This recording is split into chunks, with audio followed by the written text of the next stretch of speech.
Porque ele tinha a pele escura, ele foi chamado de Krishna, que significa negro em sânscrito. Porque ele nasceu em uma ilha, em uma Dwipa, no meio do rio Yamuna, ele foi chamado de Dwaipayana, o ilhéu, o insulano. E porque ele dividiu os Vedas, ele foi chamado de Vyasa, o divisor.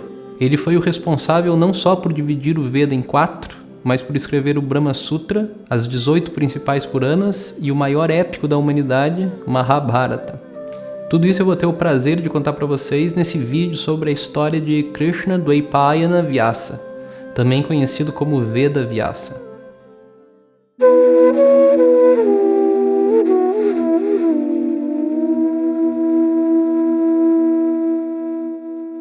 Para começar, eu preciso dizer que a tradição védica tem uma visão do tempo cíclica e não linear.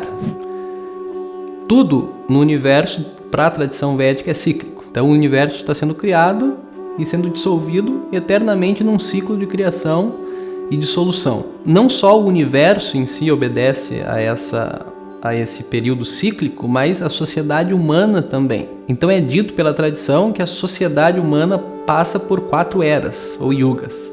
Satya Yuga, Treta Yuga, Dwapara Yuga e Kali Yuga. Um ciclo completo dessas 4 yugas forma uma Mahayuga, uma grande yuga, que segundo os Shastras tem a duração de 4.320.000 anos. Essa informação, mais do que uma mera curiosidade, é importante para a gente entender a história de Veda Vyasa pelo seguinte: à medida em que Satya Yuga, a era da verdade, ela declina para Kali Yuga, o que acontece é que o homem, né, a sociedade humana, as pessoas, declinam também na sua força física, na duração da sua vida, na sua força mental e intelectual, nas suas capacidades intelectuais, na sua força moral também. Tudo isso declina junto durante esse período de declínio das yugas. E o que a tradição diz é que no fim de cada Dwapara Yuga, quando está para entrar a Kali Yuga, nasce no mundo um compilador, um divisor dos Vedas, chamado Vyasa. E Vyasa aqui é um título, significa o divisor. E ele nasce com esse propósito de dividir os Vedas para que ele se torne possível de ser memorizado e aprendido pelos seres humanos decadentes de Kali Yuga.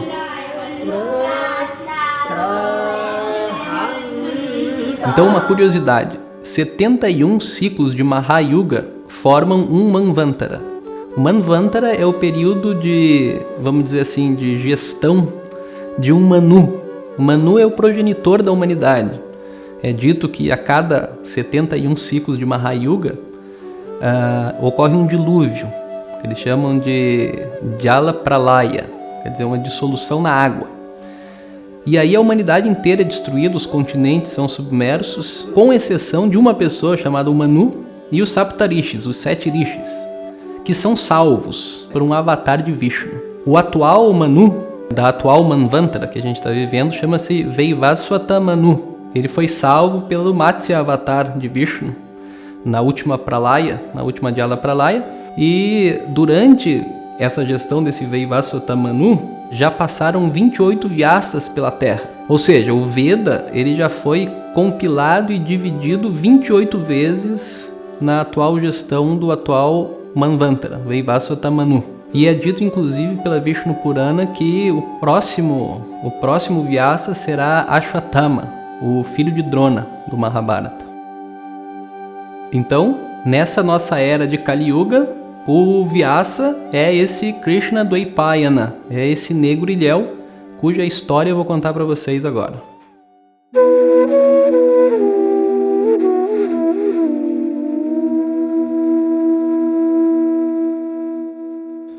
Então, levando em consideração que esse Krishna Dwaipayana foi contemporâneo da guerra de Kurukshetra e que existem nos Shastras, no Mahabharata, uma descrição astrológica do céu que torna possível saber mais ou menos a data que ocorreu esse evento, a gente pode dizer com uma certa segurança que Vyasa, Krishna Dwaipayana Vyasa, nasceu há 5.000 anos. Ele nasceu sendo chamado de Krishna pela sua mãe, chamada Satyavati, que tinha, por sua vez, o apelido de Matsyagandha, aquela que cheira peixe, porque ela foi criada por uma família de pescadores. Essa Satyavati engravidou de Krishna Dvaipayana Vyasa numa travessia de balsa junto com o Rishi Parashara, o pai de Vyasa.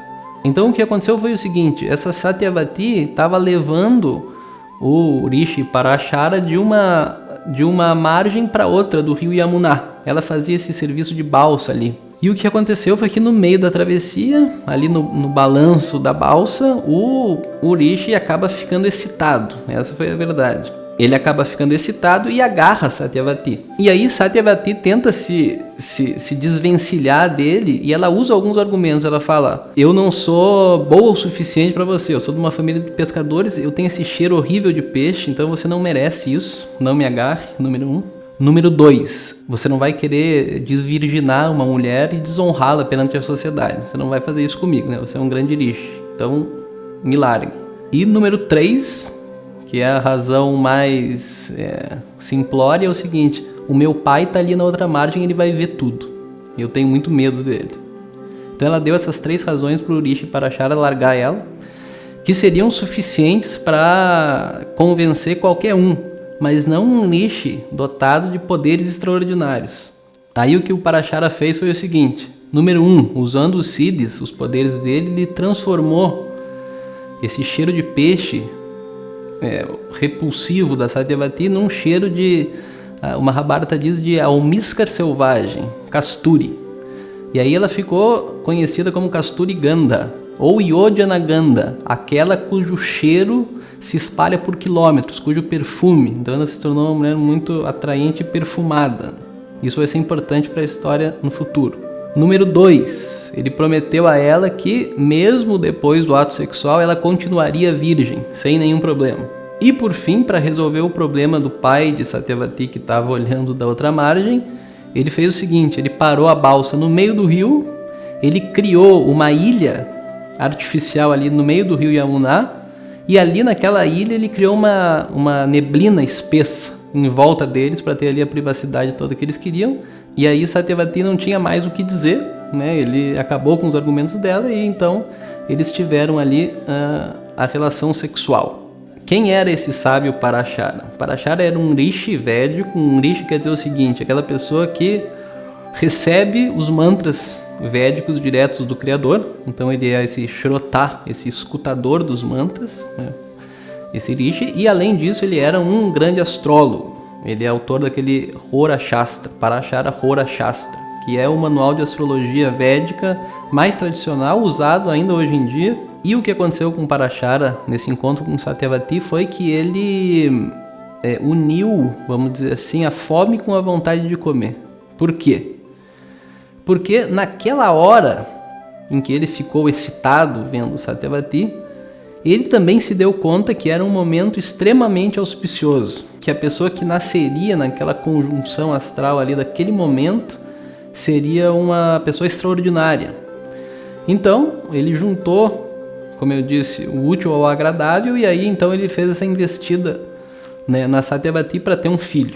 Uma nota: Satyavati não teve que esperar os 9 meses usuais para nascer o menino Vyasa. Ela deu à luz imediatamente após ali a concepção. Tudo aconteceu extraordinariamente ali, foi tudo uma coisa fora do comum, o nascimento de Vyasa. Então ele é dito que ele já nasce ali imediatamente, naquele momento mesmo em que Parashara tinha previsto que seria o momento auspicioso, ele já nasce. E Parashara, ele se vai, né? Ele simplesmente vai embora para nunca mais encontrar Satyavati. O nome Dvaipayana, portanto, vem dessa ocasião, da ilha em que Parashara criou, onde Vyasa nasceu. Krishna é o primeiro nome de Vyasa, como eu já falei, porque ele nasceu com a pele escura e Krishna significa preto, escuro em sânscrito. E por fim, o nome Vyasa, o próprio Mahabharata dá a definição etimológica de Vyasa nessa passagem. Ele diz o seguinte: Vivyasa Vedanyasmat Tasmat Vyasa iti Smritaha. Porque ele foi o divisor dos Vedas, Vivyasa Vedanyasmat Tasmat, por isso Vyasa iti Smritaha. Por isso ele é lembrado com o nome de Vyasa. E uma nota interessante, é dito que esse episódio aconteceu ali na altura do rio Yamuna, onde hoje fica a cidade de Kalpi, em Uttar Pradesh, na Índia.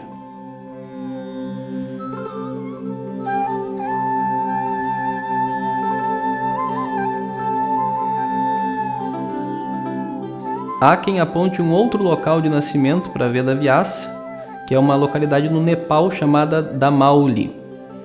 Eu não sei quais são as razões para indicar essa localidade como a cidade natal de Vyasa, mas o que eu sei é que o rio Yamuna não passa ali.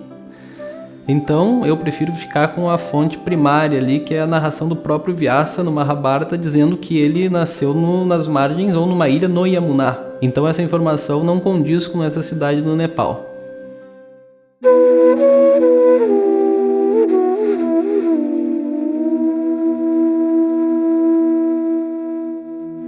Não há relatos da infância de Vedavyasa. É dito que assim que ele nasceu, ele já cresceu em um jovem adulto. Isso é interessante porque existe uma tradição na Índia de que os renunciantes, os sábios, os homens de conhecimento, eles não falam da vida pregressa deles, da infância deles, da adolescência deles, do purva ashrama deles, né, do estágio anterior de vida, antes do conhecimento, antes deles se tornarem swamis ou sábios. Isso é uma tradição, e uma tradição também a gente encontra até mesmo na vida de Jesus Cristo, também existe isso, existe uma interrogação sobre o que ele fez até aparecer de novo como um sábio.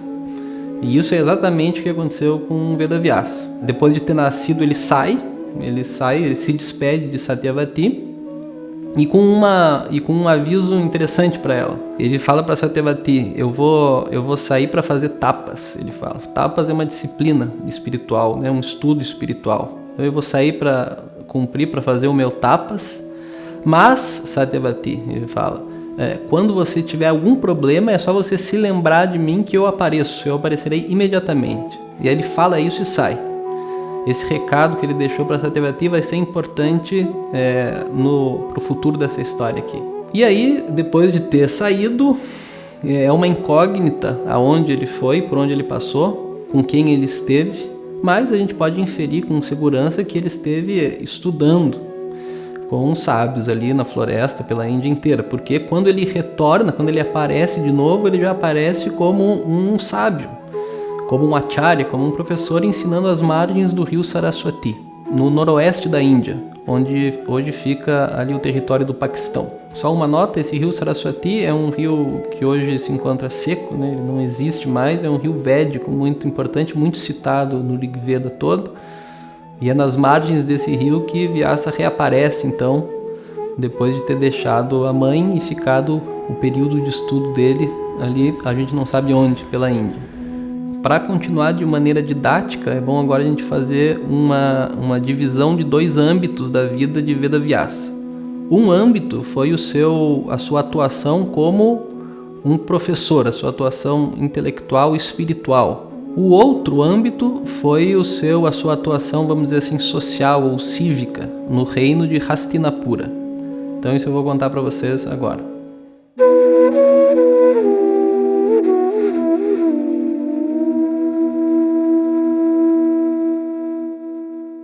Hastinapura era a capital dos Kurus, um reino que ficava no norte da Índia, ali na região onde hoje fica Nova Delhi, a capital da Índia.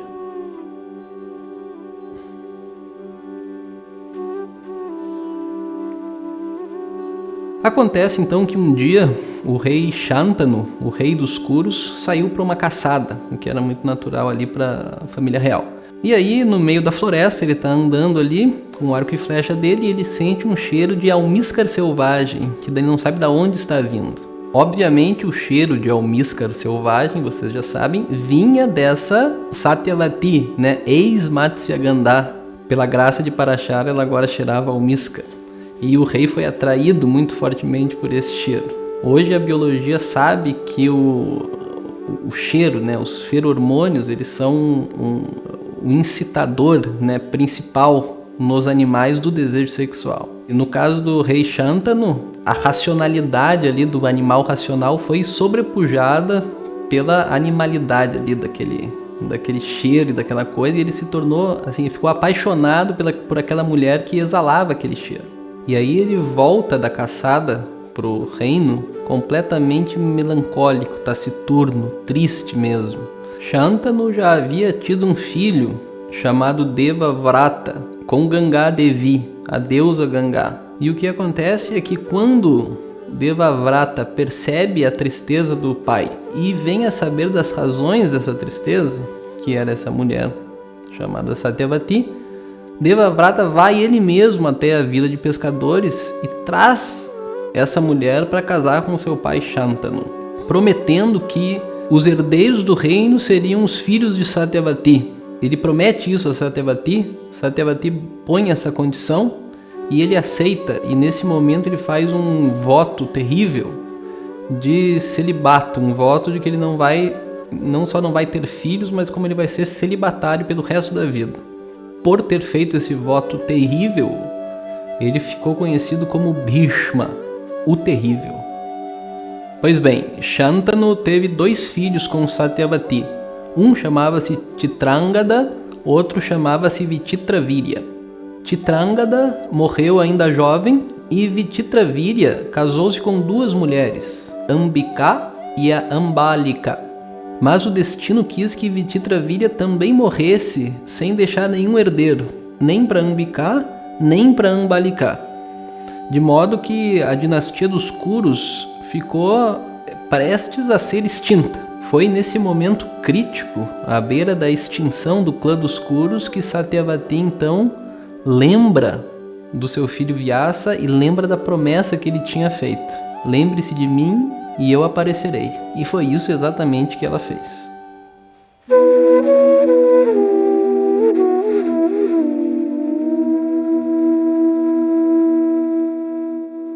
Na época existia uma prática comum, e que eu acho que era uma prática comum em todas as monarquias do mundo, de usar uma terceira pessoa para engravidar a princesa ou a rainha, cujo marido fosse estéril ou tivesse morrido sem deixar herdeiros. E foi com esse propósito em mente que Satyavati pensou no filho Vyasa.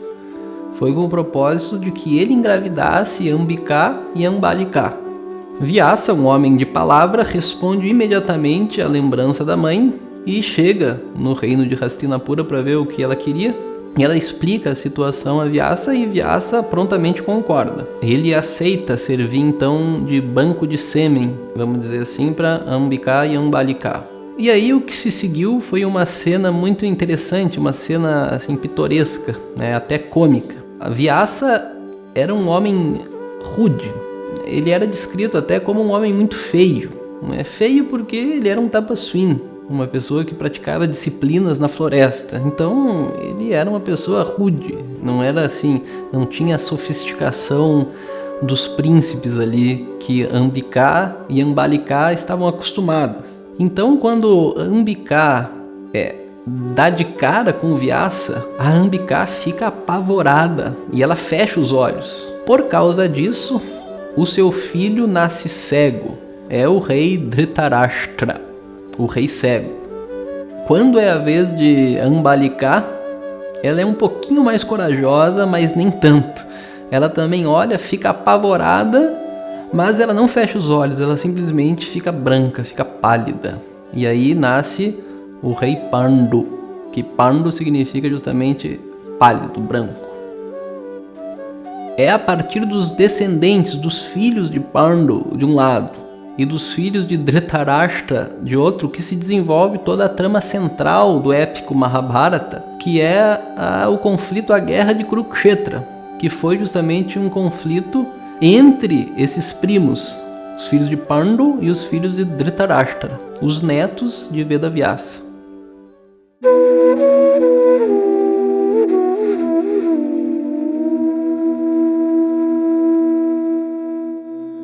O Mahabharata é a grande história do povo indiano.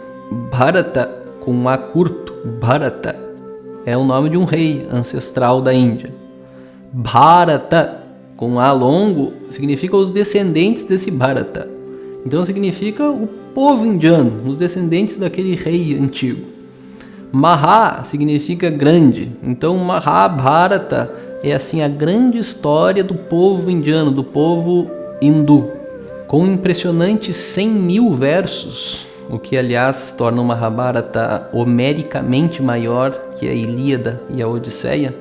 A trama central do Mahabharata, como eu já mencionei, é o conflito entre os filhos de Pandu, os Pandavas, e os filhos de Dhritarashtra, os Dhartarashtras, também chamados de Kauravas. Agora, como a gente já viu também, esses descendentes, os Pandavas e os Kauravas, eles são ninguém menos que os netos do próprio Vedavyasa. Acontece que quando alguém da estatura espiritual de Vedavyasa escreve a sua biografia, o resultado é o maior poema épico da humanidade e um mito fundador de um povo. Ganesha, welcome. Rumor has it that you're looking for a scribe for the poetical history of mankind. I'm at your service. There's something secret about a beginning. I don't know how to start. May I offer a suggestion? You're most welcome. As you claim to be the author of the poem, why don't you begin with yourself?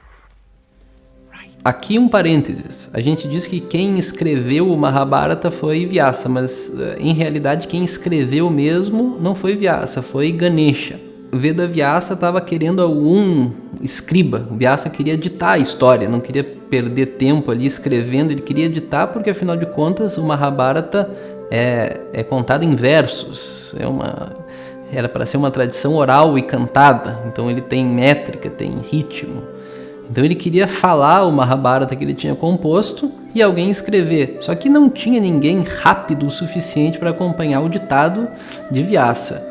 E sugeriram a ele então que Ganesha seria o único capaz de realizar essa tarefa. E aí Vyasa reza para Ganesha, pede para Ganesha se manifestar ali para escrever o Mahabharata, e Ganesha se manifesta, ele vem até ele e fala: muito bem, eu escrevo o Mahabharata para você, mas com uma condição. E a condição era de que Vyasa tinha que ditar direto, não podia parar para pensar. Porque afinal de contas, Ganesha, Kavin Kavinam, Upamashravastamam, o mais ilustre de todos os poetas, não ia ficar ali, a serviço do Vyasa esperando ele pensar. Não, ele ia escrever, mas ia escrever direto, e Vyasa tinha que ditar direto. E Vyasa, que de bobo não tinha nada, concorda, mas ele também impõe a sua condição, e a condição dele era o seguinte: Ganesha só poderia pôr no papel, só poderia escrever no papel depois de ter compreendido o significado total do verso que Vyasa ditasse. Quer dizer, ele tinha que compreender completamente todos os significados explícitos e implícitos dos versos antes de escrever. E aí o que Vyasa fez foi que ele colocou no meio do Mahabharata uns versos bem obscuros, bem paradoxais, bem difíceis, com muitos sentidos implícitos, para que Ganesha tivesse que parar um momento ali para pensar, e aí Vyasa também poderia dar uma descansadinha. Foi um encontro de gigantes realmente. Ganesha até quebrou a presa dele para usar de caneta, uma bique não ia dar conta. Curiosidade: existe em Kalpi, na cidade onde Vyasa supostamente nasceu, um templo dedicado a ele, onde uma árvore cresceu do lado do templo com uma forma muito interessante de elefante. Realmente lembra Ganesha. E obviamente as pessoas dizem que aquilo lá é a manifestação ali dessa proximidade que Ganesha teve com o Vedavyasa, Eles ficaram realmente muito amigos depois do episódio do Mahabharata, e Ganesha então permanece ali com ele em Kalpi até hoje. O Mahabharata é classificado dentro dos tipos de literatura da tradição védica como um itihasa. Itihasa significa iti-ha-asa, assim de fato foi, assim de fato aconteceu. E itihasa corresponde, na nossa tradição literária, mais ou menos a isso que se chama de épico ou epopeia. Sendo uma epopeia, o Mahabharata de Vyasa, assim como a Ilíada de Homero ou os Lusíadas de Camões, mistura fatos históricos, fatos que realmente aconteceram, de valor histórico, com outros fatos imaginativos, fantasiosos, de valor simbólico. Por exemplo, o Mahabharata fala sobre uma cidade, a capital dos Yadavas, chamada Dwaraka, cujo rei era ninguém menos que Shri Krishna. E o Mahabharata diz que essa cidade foi completamente inundada, ficando submersa debaixo do mar. Pois bem, recentemente, mais ou menos na década de 80, 90, começaram as pesquisas, foi encontrada no Mar Arábico, no litoral oeste da Índia, ali bem na altura onde fica a cidade atual de Dwaraka, uma cidade atual chamada Dwaraka, foi encontrado ali debaixo do mar vários fragmentos e estruturas que parecem indicar uma grande cidade portuária e que obviamente tem tudo para ser a Dwaraka descrita no Mahabharata. In only 70 feet of water, divers discovered sandstone walls, cobblestone streets, and evidence of a prosperous seaport. E esse é só um indício do valor histórico do que é descrito no Mahabharata. Existem outros. Hoje em dia na Índia ainda é possível visitar o campo de Kurukshetra, que foi o campo de batalha, ali onde ocorreu inclusive o diálogo entre Krishna e Arjuna, que se conhece como Bhagavad Gita. Esse campo de batalha, esse Kurukshetra, ele está lá na Índia, disponível para quem quiser visitar. São feitas escavações lá, já foram encontrados alguns artefatos antigos. Inclusive, lá tem uma figueira muito antiga que dizem os indianos é contemporânea de Vyasa e da guerra de Kurukshetra, e foi o local onde Krishna ensinou Arjuna, no meio do campo de batalha. Parece que eles foram ali para debaixo dessa árvore e ali Krishna então disse a Gita. Seja como for, existem outros inúmeros sítios arqueológicos e descobertas que foram feitas e que comprovam que o Mahabharata tem muito valor histórico, de narrativa histórica. Além disso, há obviamente o valor simbólico e universal da história do Mahabharata. Por exemplo, o herói Arjuna, ele está prestes a travar essa batalha no campo de Kurukshetra. Kurukshetra significa literalmente o campo da ação, o campo onde se faz a ação. Também é conhecido como Dharmakshetra. Na própria Gita, o primeiro verso da Gita diz Dharmakshetre Kurukshetre. No campo dos Kurus, o campo do Dharma, e isso tem um significado muito profundo. Fight starts here. All conflicts start. This is the Kurukshetra. And this is the Dharma Kshetra also. Dharma Pradhana Kshetra. Why? Because the human body itself is a Dharma Kshetra. Because of some punya, special punya alone, this body one gains, and therefore this is Dharma Kshetra, where you can gather lot of punya, and therefore Dharma Kshetra is called Adhikari Sharira.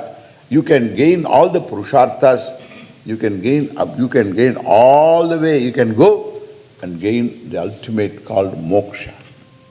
In this Sharira. Então essa batalha que Arjuna trava em Kurukshetra, onde existe o bem e o mal, e onde deve existir uma escolha e uma decisão, é uma metáfora para a vida de qualquer pessoa, de qualquer ser humano. And therefore, one group of fellows belonging to the Ahankara, the other group of fellows belonging to some samskaras, so good samskaras.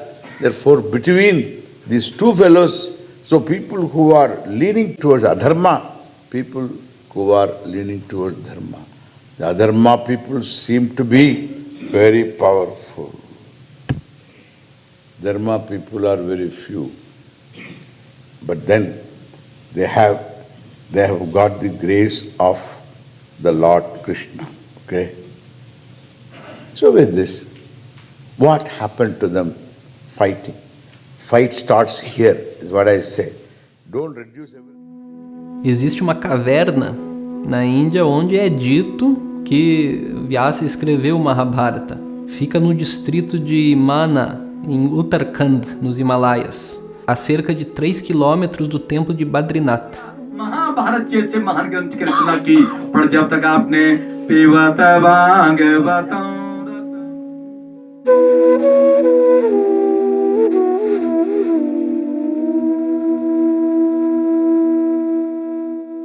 Muito bem. Além do Mahabharata, é acreditado a Vyasa também a autoria das 18 principais Puranas. Purana, em sânscrito, significa literalmente antigo e corresponde ao que na nossa classificação literária a gente chamaria de lenda ou mito.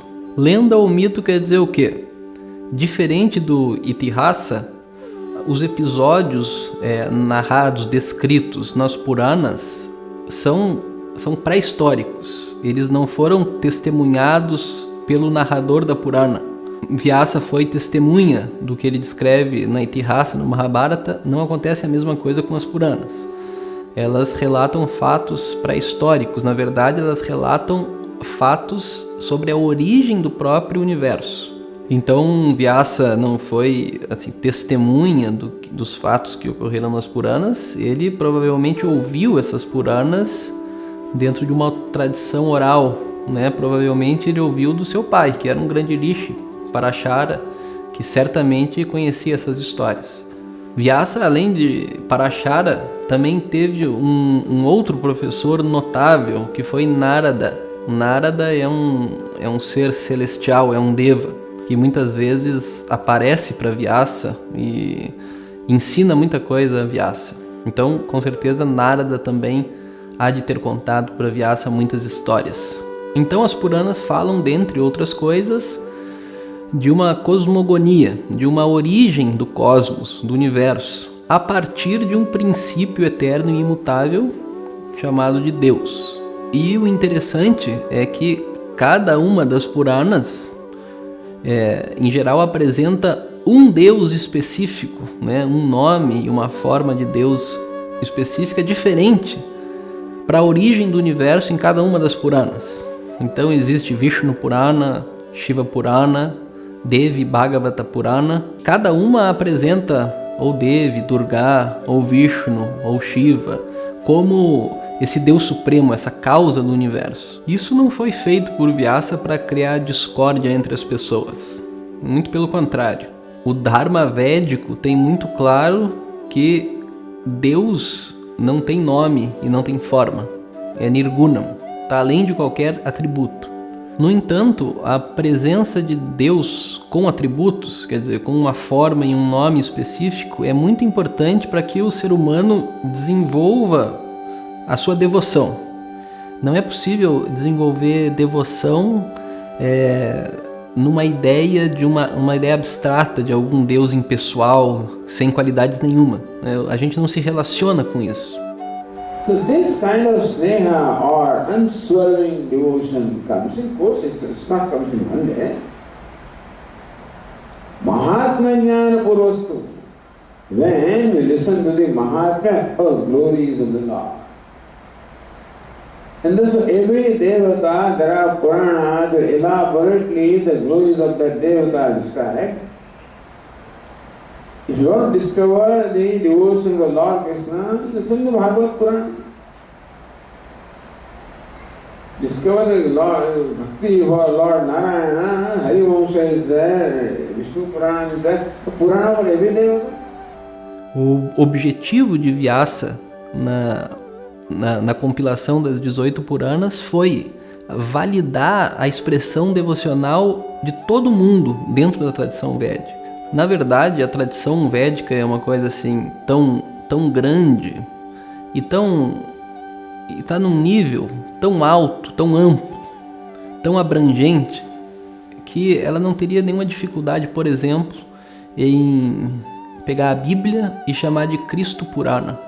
Não teria, porque, afinal de contas, é só mais um nome e mais uma forma. Se você se identifica com Jesus Cristo, a tradição védica não tem nenhum problema em pegar essa forma específica de Deus, Saguna Brahma, e dá para você tirar dela todo o bem que você pode tirar. Então essa também é a grandeza da tradição. Bom, além dessa cosmogênese, as Puranas também se prestam a um papel enciclopédico. Elas são um compêndio do conhecimento humano nas mais variadas áreas. Sociologia, astrologia, medicina, leis, tudo que você possa imaginar existe descrito nas Puranas. O conhecimento da época sobre esses assuntos está lá, narrado nas Puranas. Enfim, trata-se de um conhecimento extremamente vasto e é muito difícil para a gente pensar que uma pessoa teria capacidade de escrever tudo isso. É por isso que quando a gente presta homenagem a Vyasa, a gente diz Namostute Vyasa Vishala Buddhe. Saudações, Vyasa, você que tem um intelecto amplo, vasto, quase infinito dentro da nossa perspectiva. Namostute Vyasa Vishala Buddhe Pullara Vindaya Tapatra Netra.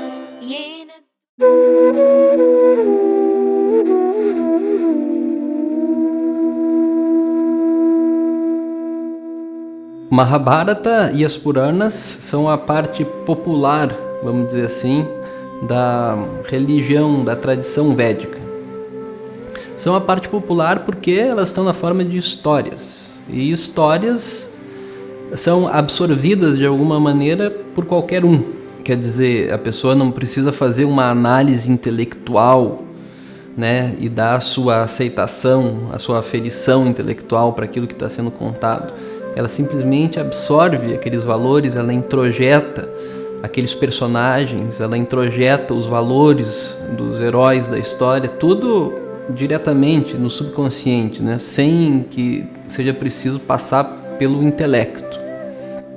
Isso também é assim porque essas histórias se tornam populares e elas são passadas para as crianças. Então as crianças elas crescem ouvindo isso e aquilo forma o arcabouço do mundo imaginativo e dos valores das pessoas da sociedade. Então é por isso que eu disse que são a parte popular da tradição védica. E Vyasa, obviamente, estava muito consciente disso e escreveu essas histórias justamente visando esse efeito. Agora, existe um outro nível de discurso que não se dirige à população geral de maneira nenhuma.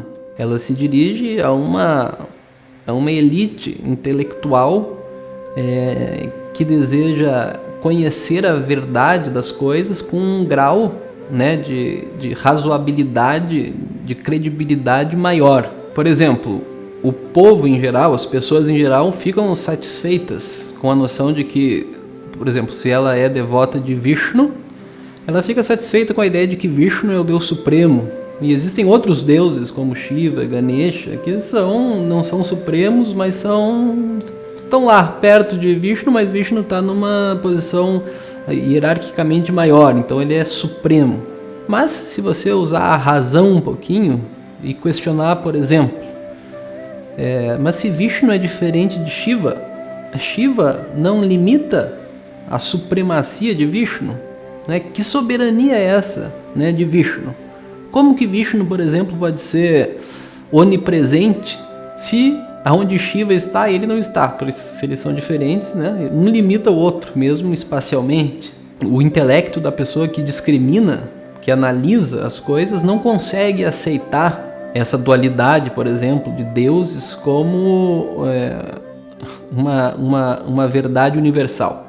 Então, se dirigindo a essas pessoas, a essa elite intelectual, é que Vyasa escreve então uma obra propriamente filosófica que chama-se Brahma Sutra. Então o que Veda Vyasa faz no Brahma Sutra é harmonizar todas essas aparentes contradições das escrituras védicas num corpo de conhecimento sistemático e racional.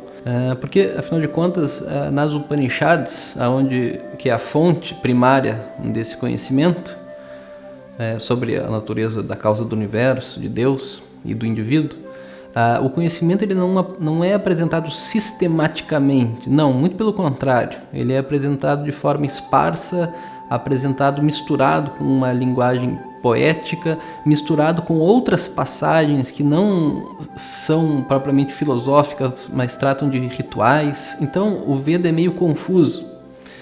E o que Vyasa faz no Brahma Sutra é dar ordem a essa confusão e estabelecer Vedanta filosoficamente. Vedanta não é uma filosofia, mas ele tem uma forma filosófica, puramente racional. Essa forma racional acabada, né, foi dada a Vedanta por Vedavyasa nesse Brahma Sutra. In this Brahma Sutra work, Vyasacharya takes up 3 tasks. Firstly, he takes up some of the key statements of the Upanishad and he analyzes these important mantras, and through proper analysis he extracts, he brings out the entire Vedantic teaching. This is one task of Brahma Sutra. Now the second task is defending the Vedantic teaching when other systems of philosophy charge the teaching with logical defects. And thirdly and finally, he says that all those systems which are finding fault with the Vedantic teaching do not have a right to find fault with us, because all their systems of philosophy are full of inaccuracy. So from defense he goes to offense. These are the 3 main tasks accomplished by Vyasacharya through these 555 sutras.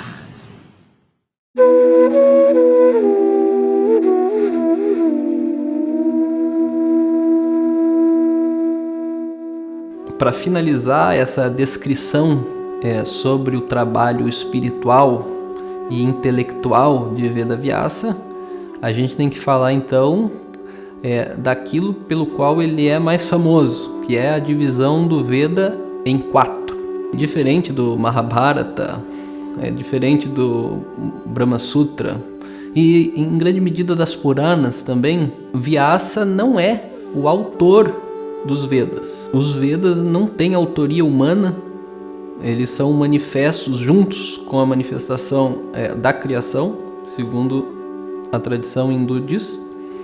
Então não existe um autor para os mantras védicos. O que existe são rishis que estão relacionados a esses mantras por terem sido o primeiro, dentro de um ciclo de criação, a visualizarem esses mantras, a escutarem esses mantras em meditação diretamente da causa do universo. Então Vyasa foi simplesmente o editor e o compilador. A divisão mais abrangente, mais genérica, a que Vyasa submeteu o Veda foi uma divisão em 4 grandes grupos, que ficaram conhecidos então como os 4 Vedas, que é Rig Veda, Sama Veda, Yajurveda e Atharva Veda. Esses Vedas eles foram divididos segundo os tipos de mantras que os constituem. Os Riks são majoritariamente os mantras com métrica, que são agrupados em hinos ou suktas. Esses suktas, esses hinos, por sua vez, são agrupados em mandalas. E o conjunto desses mandalas, então, forma o Rig Veda. Por exemplo, existe um mantra chamado Bhagya Sukta, que ele é o sukta número 41 da mandala número 7. Então, se você for no Rig Veda, se você achar uma edição do Rig Veda, você acha mandala 7, o mantra 41, e lá vai estar esse Bhagya Sukta, que começa assim: Prataragnim Pratarindragum Havamahe Pratar Mitra Varuna Pratarashvina Pratarbhagam Bhushanam Brahmanaspatim Pratas Somamutaruddragum Huvema. Os Yajus, os mantras que formam o Yajurveda, são mantras majoritariamente em prosa, assim, sem uma métrica específica, e que são conectados a rituais. É por ser conectados a rituais que advém o nome do Veda. Yaj significa louvar, consagrar.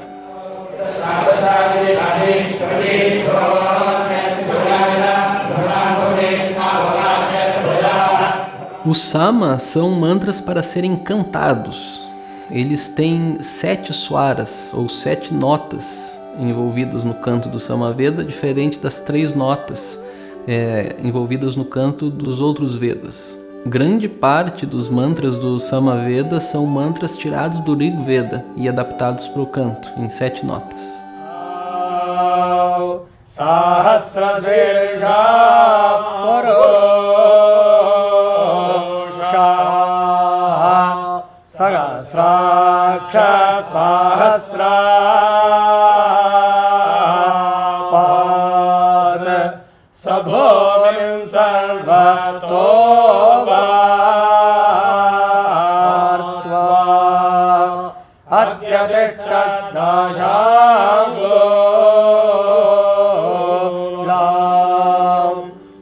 O Atharva Veda é uma coleção de hinos tirados do Rig Veda, do Yajur Veda e uma grande parte de prosa dedicada a rituais, não grandes rituais, grandes yajnas, como são Ashwamedha Yajna, Soma Yajna, que presentes no Rig e Yajur Veda, mas rituais mais diários, mais cotidianos. Inclusive o Atharva Veda, ele é famoso por apresentar muita coisa que a gente conhece como magia, ou magia negra, ou mandingas, coisas que são úteis diariamente e que são até mal vistas também.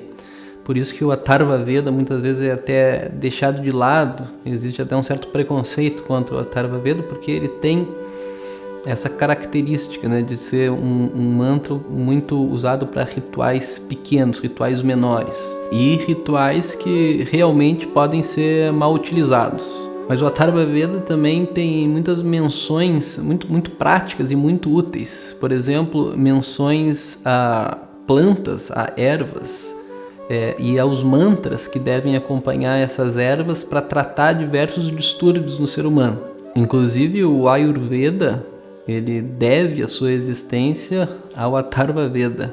E o Charaka Samhita, que é uma das principais e mais antigas escrituras do Ayurveda, deve muito ao Atharva Veda.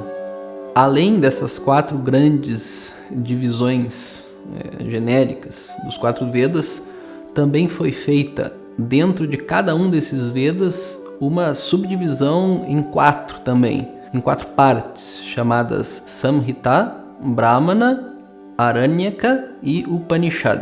O Samhita de cada Veda é a coleção de hinos, os mantras védicos propriamente ditos, em louvor das várias deidades, Agni, Vayu, Varuna, Rudra, etc. É a parte poética que contém métrica. Brahmana é a parte em prosa, que muitas vezes cita os mantras da Samhita, conectando esses mantras a algum ritual a ser feito. E aí a gente tem que entender que o Rig Veda, né, que eu disse que ele é majoritariamente em métrica, ele contém, a maior parte dele é Samhita, e a parte de prosa dele, de Brahmana, é menor. O Yajur Veda, ao contrário, eu disse que ele era majoritariamente prosa, é porque ele contém a maior parte dele de Brahmana, e uma pequena parte dele é Samhita. Essas 2 partes, Samhita e Brahmana, constituem a maior parte dos Vedas, a parte conectada a rituais, que a gente chama de Karma Kanda. Aí a gente tem uma terceira categoria de texto no Veda, que são os Aranyakas, que são um texto misto, eles misturam, eles contêm rituais e contêm também ensinamento propriamente dito de Vedanta, ensinamento sobre a natureza da causa do universo e sobre a natureza do indivíduo. Eles fazem uma passagem entre a parte propriamente ritualística, Karma Kanda, para a parte propriamente filosófica, de conhecimento, chamado Jnana Kanda. E por fim, então, a gente tem esse último quarto, dentro dessa classificação, chamada Upanishad, que constitui propriamente o Jnana Kanda, a parte do Veda dedicada ao conhecimento da natureza do ser. What is Upanishad? It is a part of the Veda. So where do you find this Upanishad in the Veda? At the end you find it. At the very end. Something like the last chapter. Therefore it is called the Anta, the end of Veda. That's why it is called Vedanta. The Upanishad you find at the very end of the Veda. It is not just the last chapter. That is only incidental. The Veda keeps its essence to the last chapter. That is Antaha. Antaha is Nirnayaha. Its essence, its real conclusion. Além disso, para cada Veda foi feita uma divisão em shakas. Shakas são galhos ou ramificações.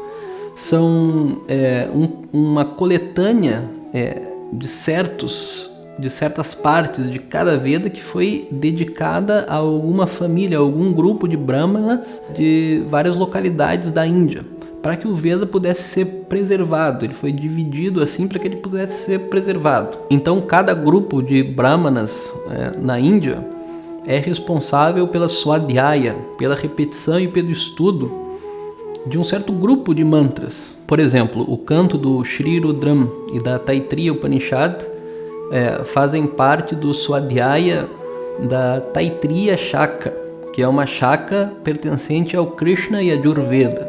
É, aliás, a shaka a qual pertencem muitos dos nossos professores de Vedanta. Então é por isso que a gente tem essa tradição do canto do Rudram muito forte e da Taittiriya Upanishad também. É uma shaka pertencente a brahmanas do sul da Índia. Namaste Rudra Bhanyava Utota Ishabe Namaha. Namaste Rudra Bhanyava Utota Ishabe Namaha. Foi esse basicamente o trabalho de Vedavyasa com relação aos Vedas, que seria um trabalho assim sobre-humano mesmo se a gente desconsiderasse que ele foi o autor dos 100.000 versos do Mahabharata, dos 555 sutras do Brahma Sutra e das milhares de páginas das 18 Puranas. Agora, se a gente somar tudo isso, aí fica quase impossível da gente conseguir conceber que uma pessoa seja o autor de tudo isso. E aí a gente tem duas saídas. A saída acadêmica, quer dizer que Vyasa não foi uma única pessoa. E 2, que é a saída tradicional, que é dizer que Vyasa não era um ser humano comum.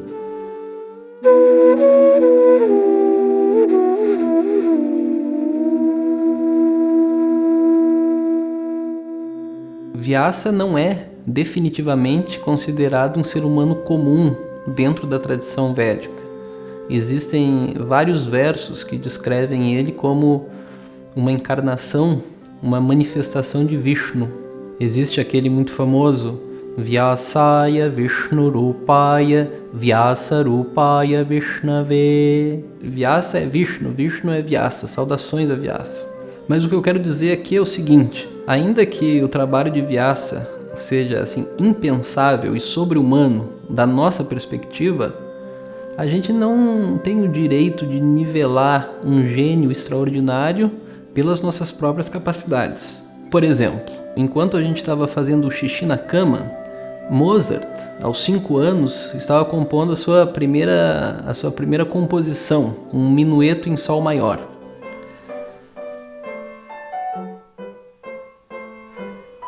Isso é sobre-humano, é praticamente impossível de conceber, mas existe. Nesse caso, trata-se de a gente diria, uma encarnação, uma manifestação da deusa Saraswati, a deusa das artes.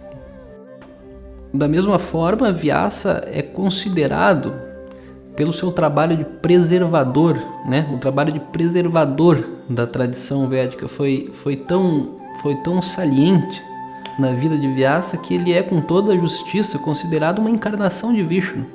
Porque, de fato, né, tudo que sustenta e preserva de alguma maneira no universo é uma manifestação de Vishnu. E, ademais, se a gente pensar que em Dwapara Yuga os seres humanos viviam consideravelmente mais, pelo menos o dobro, pelo menos 200 anos, o Manusmriti diz isso, e que a capacidade, tanto de vigor físico como de intelecto dos seres humanos era maior, aí um gênio extraordinário de Dwapara Yuga, abençoado por Deus, talvez não fosse tão impossível assim a realização dessa tarefa hercúlea que Vyasa realizou de fato. Vyasa é assim considerado, além de um Vishnu Avatara, né, uma manifestação de Vishnu, um Jnana Avatara e um Guru Avatara. Quer dizer, ele é uma encarnação, uma personificação do Guru ideal e uma personificação do conhecimento em si. A razão disso é óbvia. Sem Vyasa não existiria nenhum Guru de nenhuma outra tradição dentro da tradição védica. Na tradição védica existem assim, algumas tradições diferentes, né? A tradição védica é muito vasta. Mesmo no estudo de Vedanta existem tradições que são respeitadas dentro da tradição védica. Não significa que todas elas estejam igualmente corretas, mas todas são respeitáveis. Por que são respeitáveis? Porque cada um dos gurus dessa tradição se dignou a escrever um comentário ao Brahma Sutra de Vyasa, defendendo a sua posição à luz dos ensinamentos que Vyasa deixou no Brahma Sutra. Dentro da tradição védica, um guru, um acharya, ele só é reconhecido no seu pensamento, né, se for um pensamento original, desde que ele defenda os seus pontos de vista fazendo um comentário formal ao Brahma Sutra. Se você não fizer isso, você não é ninguém. Então a gente teve Shankaracharya, Adi Shankaracharya, Advaita Vedanta, né, o Vedanta propriamente dito, que escreveu a sua obra-prima, é um comentário sobre o Brahma Sutra. A gente tem Madhva Acharya, que também escreveu o seu comentário, que defendendo um ponto de vista dualista para Vedanta. A gente tem Ramanuja Acharya, que também defende um ponto de vista dualista, e todos eles se tornaram tradições dentro do Sanatana Dharma, né, dentro do hinduísmo, ou dentro da tradição védica, porque eles fizeram esse trabalho de comentar o Brahma Sutra e de alguma maneira defenderam seus pontos de vista ali usando o Brahma Sutra como referência. Então todos esses mestres, por mais divergências que eles tenham entre si, todos eles fazem o Namaskaram para Vyasa. Todos eles consideram Vyasa assim, livre de qualquer disputa, né? Porque ele é realmente esse Guru Avatara, ele é o Guru dos Gurus, né? E é por tudo isso, né, portanto, que o dia de aniversário de Veda Vyasa é comemorado desde sempre, ainda hoje, o Guru Purnima, que é a lua cheia do Guru, né? É o dia do Guru. O dia do Guru é o dia de Veda Vyasa, né? Então, no dia do Guru Purnima, todo ano, o que se faz a gente presta homenagem aos nossos professores, e todos em conjunto, no mundo inteiro, prestam homenagens a Vyasa, né? Guru Purnima significa Veda Vyasa.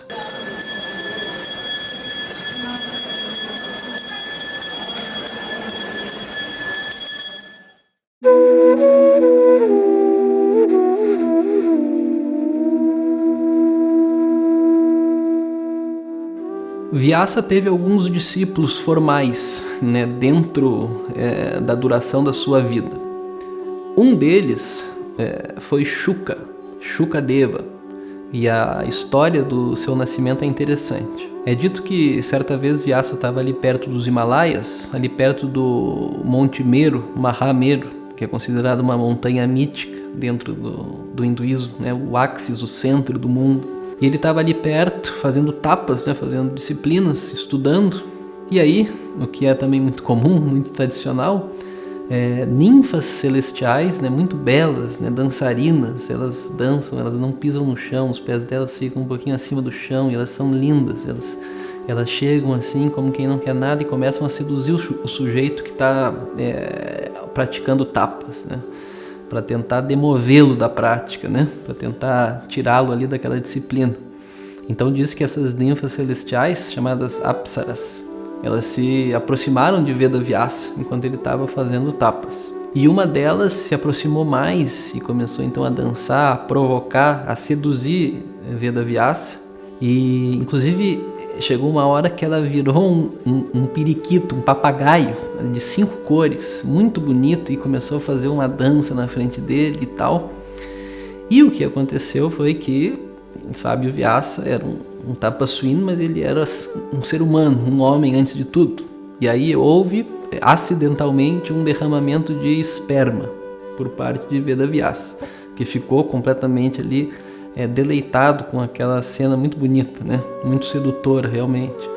E ele derramou o seu esperma enquanto ele estava fazendo uma fricção de galhos para fazer o fogo ritualístico ali, para fazer os seus rituais, né? E o esperma de Vyasa caiu justamente ali na hora que estava sendo feita uma fagulha desse fogo ritualístico. E aí, da consubstanciação do esperma de Vyasa com a fagulha ritualística, nasce um ser ali divino, chamado, a quem Vyasa chamou de Shuka, né? Shukadeva, como ele é conhecido, porque Shuka significa, em sânscrito, papagaio. Shukadeva é bastante conhecido e bastante venerado, principalmente pelos Vaishnavas também, porque ele é o narrador da Bhagavata Purana. Obviamente ele é um rishi, um sábio, e também ele é muito conhecido dentro da nossa linhagem de Vedanta por ter sido o mestre de Gaudapada. Gaudapada foi o mestre do famoso Shankaracharya, Adi Shankaracharya. E ele escreveu esse comentário sobre a Mandukya Upanishad, Mandukya Karika. E dentro da nossa tradição, esses comentários são estudados até hoje. Além de ter ensinado tudo que sabia para Shuka, Vyasa teve ainda 4 outros discípulos: Paila, Sumanto, Vaishampayana e Jaimini. Para cada um desses 4 é dito que Vyasa ensinou um Veda. Tem uma lenda que diz que Vedavyasa, depois da guerra de Kurukshetra, ele saiu andando para o sul da Índia, né, procurando um local pacífico, né, onde ele pudesse ficar em paz, estudando e ensinando, e espairecer um pouco a cabeça. Afinal de contas, havia presenciado uma guerra terrível. E aí ele finalmente chegou num local que ele considerou muito agradável, né, às margens do rio Godavari, no estado onde hoje fica Andhra Pradesh, né, onde hoje é o estado de Andhra Pradesh. E lá ele se refugiou então em paz com os discípulos dele, nessa caverna, né, onde é dito que ele então passou algum tempo ensinando ali. E nesse local existe desde então um templo para Saraswati, né, cuja deidade foi instalada, dizem, né, originalmente por Vedavyasa.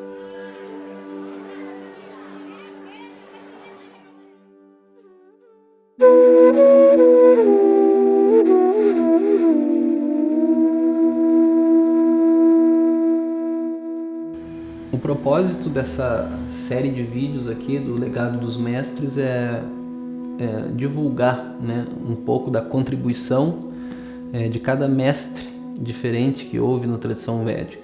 Agora, no caso de Vedavyasa, falar em contribuição para a tradição é um eufemismo que até beira o desrespeito, na verdade, porque não é que essa tradição ficaria diminuída, né, atrofiada sem Vedavyasa. Essa tradição não existiria sem Vedavyasa. A tradição védica é Vedavyasa, de alguma maneira, porque não só o fato de ele ter preservado os Vedas, né, que é uma coisa óbvia, que sem os Vedas não existiria nada dentro da tradição védica, mas ele foi o autor do Mahabharata e das Puranas, principalmente, que são coisas que preservaram o coração, a essência do que é dito, dos valores das Upanishads e dos Vedas no coração das pessoas. O Veda diz Satyam Vada, fale a verdade, Himsam na Kuryat, não cometa Himsa, né? Se abstenha de agredir, né? Se abstenha de causar danos. Mas o valor dessas coisas mesmo, pro povo hindu, ele foi absorvido realmente através das histórias, através do Mahabharata e das outras histórias que foram compostas por Vedavyasa. O valor da verdade, o valor da palavra, né? Ele ficou internalizado, né, como um valor real para o povo hindu por causa dessas histórias, por causa de personagens como Bhishma, né, que levou até o fim o voto dado, da palavra que ele deu. Isso teve todo tipo de consequência e ele estava lá para assumir todas elas. Tudo isso fica internalizado dentro da cultura, dentro do povo. Isso não passa pelo intelecto, isso realmente molda as pessoas, né? Heróis como Arjuna, como Krishna, eles se tornam referências, né? Referências quase como arquétipos. Então essas histórias deu para o povo hindu um repertório imaginativo que na verdade é a base de toda a inteligência, né? Uma pessoa ela é tão mais inteligente quanto mais referências imaginativas ela tenha para interpretar o mundo, né? Então o Mahabharata ali, ele contém todo tipo de situação. Não é possível, dentro de uma vida humana, viver todas as situações humanas que são descritas no Mahabharata. E quando a gente lê ou ouve essas histórias, a gente de alguma maneira acaba vivenciando aquilo e tomando para nós essas vivências na forma da nossa imaginação. Isso enriquece demais o nosso repertório e inclusive a nossa inteligência. Vyasa acendeu a lâmpada do conhecimento com o óleo do Mahabharata. Yena tvaya bharata teila purnaha prajwalito jnanamayaf pradipaha. Então essa jnanamayaha pradipaha, essa lâmpada, né? Essa lâmpada feita de conhecimento, né? Cheio de bharata teila purnaha, cheia de óleo do Mahabharata. Você que acendeu essa lâmpada do conhecimento dentro da cultura hindu, fomentando a cultura védica, né? Preservando realmente a cultura, a você todas as nossas saudações. Não existiria outra pessoa para fazer isso que não fosse Veda Vyasa, essa encarnação do conhecimento, essa encarnação do Guru, essa encarnação do próprio Vishnu. Hari Om.